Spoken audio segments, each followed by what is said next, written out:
You ask Tiger to solve. This deals with linear equations with one unknown. The final result is x equals -3. Let's solve it step by step. Simplify the expression. Expand the parentheses. Simplify the arithmetic.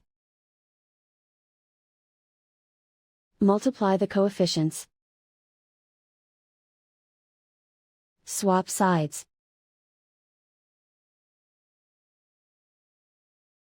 Group all constants on the right side of the equation. Add 45 to both sides. Group like terms. Simplify the arithmetic.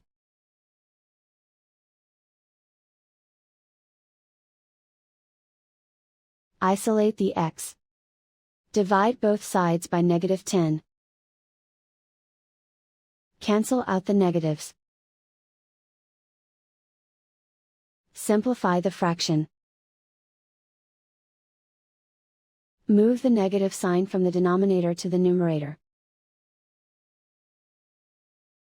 Find the greatest common factor of the numerator and denominator. Factor out and cancel the greatest common factor. And so the final result is x equals -3.